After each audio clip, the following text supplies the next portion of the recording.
Salam damai sejahtera di dalam nama Tuhan Yesus Kristus. Kita kembali merenungkan firman Tuhan dari Mazmur 23. Pada bagian sebelumnya, saya sudah menyampaikan perenungan berkaitan dengan keadaan kita sebagai domba dan Tuhan adalah gembala kita. Pada perenungan dari Mazmur 23, saya pun mengembangkan dan memberikan pendalaman secara khusus berkaitan dengan konsep pemikiran teologis tentang teosentris dalam Mazmur 23 ini. Bagian itu ada di dalam ayat 1, 2, dan 3. Dinyatakan bahwa Tuhan gembala yang membaringkan, yang membimbing, yang menyegarkan, dan yang menuntun.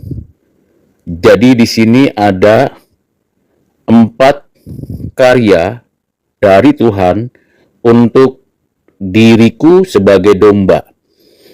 Membaringkan itu memberikan kepada kita suatu karya yang memberikan kenyamanan, ketenangan, keteduhan di dalam kehidupan ini. Membimbing karya Tuhan yang berkaitan dengan bagaimana Tuhan memimpin tiap langkah, tiap aktivitas untuk mencapai tujuan yang baik yang sudah disediakan oleh Tuhan bagi diriku sebagai dombanya. Menyegarkan ini dari dalam, bukan dari luar. Tuhan menyegarkan jiwa, berarti ada suatu kekuatan yang tidak saya miliki yang dapat membuat jiwa segar. Mengapa jiwa membutuhkan kesegaran? Karena memang kepenatan hidup di dunia ini dan situasi yang tidak membuat nyaman dan melelahkan, sehingga jiwa menjadi mengalami suatu ketidaksegaran. Layu, tidak bersemangat, tidak mau berjuang. Pemazmur memberikan satu pengertian kekaryaan Tuhan yang menyegarkan, memberikan suatu gairah baru di dalam menjalani kehidupan. Kalau saya, saudara sekalian, berada di dalam satu pengenalan akan Tuhan yang berpusat kepadanya saja, sehingga jiwa menjadi segar.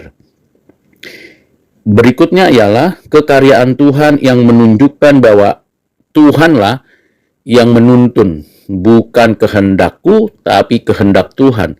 Bukan kemauanku, tapi kemauan Tuhan. Bukan pikiranku, tapi pikiran Tuhan. Bukan rencanaku, tetapi rencana Tuhan. Tuhan yang menuntun berarti ada perlindungan, ada pertolongan, pasti sampai kepada tujuan, tidak akan menyimpang ke kanan dan ke kiri.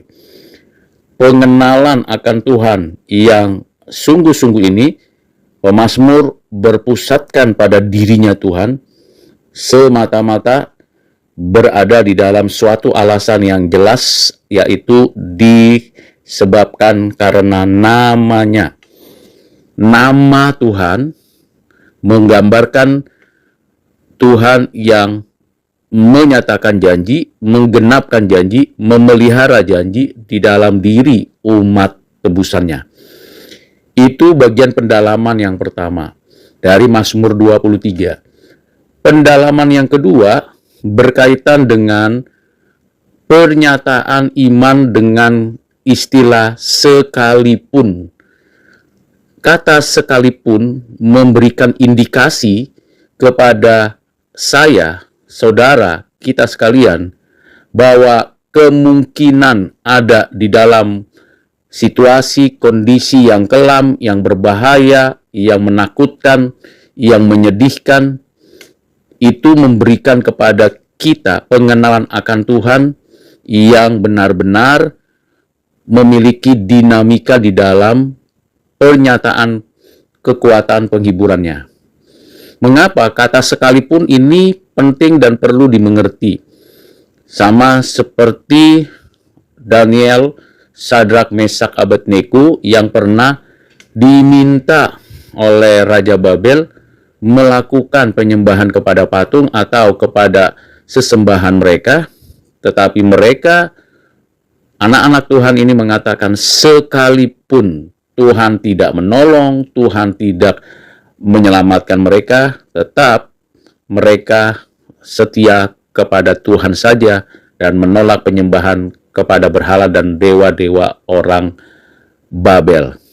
Ini menggambarkan bahwa iman, sekalipun sebagai suatu iman yang khusus, hanya bisa dimiliki oleh setiap orang percaya, umat penggembalaan Tuhan yang hidup di dalam Tuhan.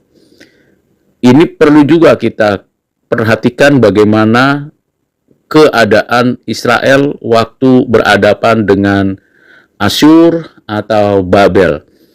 Dan Nabi Habakuk pernah mengungkapkan dan menyatakan di dalam Habakuk pasal 3 ayat 17 yang mengatakan sekalipun ladang tidak menghasilkan, kemudian kandang tidak lagi ada kambing domba dan seterusnya.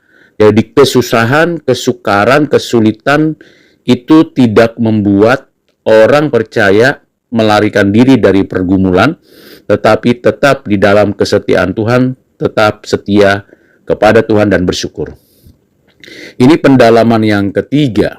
Pendalaman yang keempat dari Mazmur 23 ini ialah pemeliharaan Tuhan tidak berhenti pada apa yang dimakan, diminum, dipakai dalam hidup sehari-hari, tetapi juga berkaitan dengan Tuhanlah yang memberikan jalan-jalan yang terlihat tidak mungkin menjadi mungkin untuk setiap anak-anaknya, umatnya, gembalaannya, bisa berhadapan dengan musuh, bisa berada di dalam kelimpahan di hadapan Tuhan, dan selalu bermurah hati.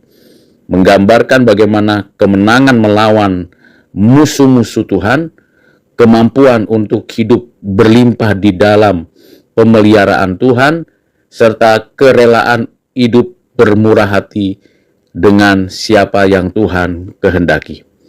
Dengan 3 pendalaman pengertian dari Mazmur 23 ini, memberikan kita pengertian yang lain yang lebih utuh, melengkapi pengertian bahwa Tuhan adalah gembalaku.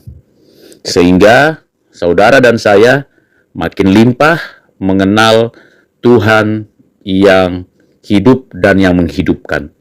Kiranya pendalaman perenungan ini meneguhkan iman, menguatkan hati, dan terus-menerus tetap bergantung bersandar kepada Tuhan yang hidup.